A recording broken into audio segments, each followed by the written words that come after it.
Hello friends नमस्कार मु विश्वजित स्वागत करुच्ची आपण माननकु आज रही वीडियो को +3 6 सेमिस्टर रिजल्ट 2025 को नहीं गुरुत्वपूर्ण अपडेट जहाँकि आपण मानक मनरे प्रश्न थिला कि +3 रो 6 सेमिस्टर रिजल्ट केबे प्रकाश पाइबो finally Utkal university 6 semester result को पब्लिश करिछि। तो आसतु जानिबा ए संपर्कित कौन संपूर्ण खबर रही एवं आपण माने किभଳି भाबे निजर रिजल्ट को चेक करि परिबे। वीडियो को शेष पर्यंत देखिबा सह चैनल को सब्सक्राइब करी पाखर थिबा बेल आइकन को ऑल सेट करंतु एही भଳି अपडेट पाइबा पई। चलंतु देरी न करी आज रे वीडियो को स्टार्ट करिबा। तो फ्रेंड्स जमीती कि आपण माने देखुचंती एही आर्टिकलटी आपणकर न्यूज पेपर रे आसीछि उत्कल यूनिवर्सिटी बा उत्कल विश्वविद्यालय रो स्नातक बा बैचलर डिग्री रो परीक्षा फल प्रकाश पाई सारिछि। एथिरे कला रे 97.25%, विज्ञान रे 97.68% एवं वाणिज्य रे 95.44% पास हार रहिछि। उत्कल विश्वविद्यालय अनुबंधित महाविद्यालय गुड़िकर स्नातक बा अंडर ग्रेजुएशन शेष तथा षष्ठ सेमिस्टर कला विज्ञान और वाणिज्य विभाग परीक्षाफल प्रकाश पाई। विश्वविद्यालय भारप्राप्त कुलपति अनुमोदन क्रमे उभय रेगुलर एवं बैक परीक्षार्थी परीक्षाफल प्रकाश पाई।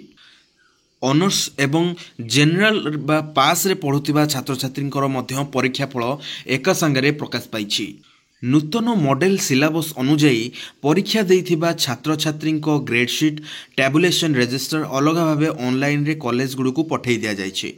छात्र छात्री कॉलेज रु सेमानंकर ग्रेडशीट संग्रह करि परिबे। जदि परीक्षा फल रे कोनोसी प्रकार त्रुटि थिबो ताहेले फल बाहरिबार 30 दिन मध्य समस्त डॉक्यूमेंट सह संपृक्त कॉलेज अध्यक्षक माध्यम रे परीक्षा नियंत्रक दृष्टि को अना जाय परिबो बोली विश्वविद्यालय परीक्षा नियंत्रक कहिसंती।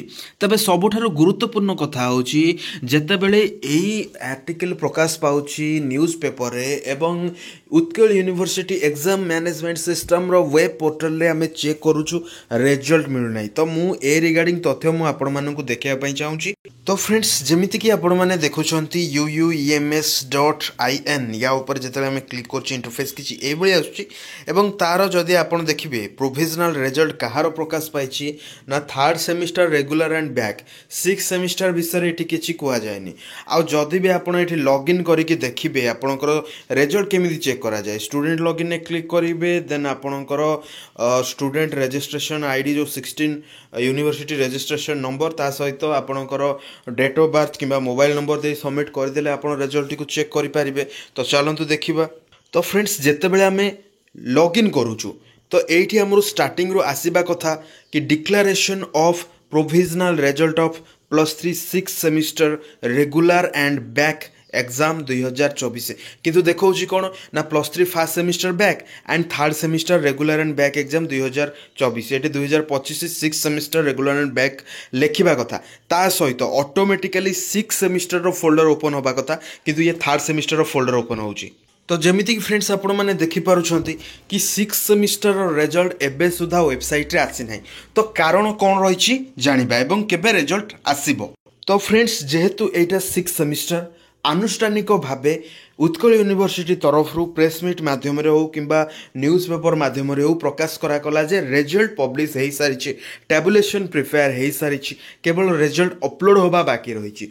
तो आसंता सप्ताह मध्य जो सप्ताह आमर चलला यही सप्ताह मध्य आपणकर 6 semester result Utkal university exam management system रे पब्लिश करा जिवो तार वेब पोर्टल रे पब्लिश करा जिवो एवं जो प्रोसेस मु आपण मानकु कहली सेही प्रोसेस रे आपण माने आपणकर रिजल्ट को चेक करि परिबे। ता सहित वेबसाइट रिजल्ट आसीबा मात्रे आमे हमर टेलीग्राम रे मध्य आपण मानकु इन्फॉर्मेशन प्रोवाइड करिवु कि आपणकर 6 सेमिस्टर रिजल्ट को आपण चेक करंतु कि आपणकर रिजल्ट पब्लिश हे गला बोली। तो यही वीडियोटी जदि इनफॉर्मेटिव रही है must like share subscribe and Telegram रे निश्चित रूपे जॉइन होंतु। वीडियो को धन्यवाद।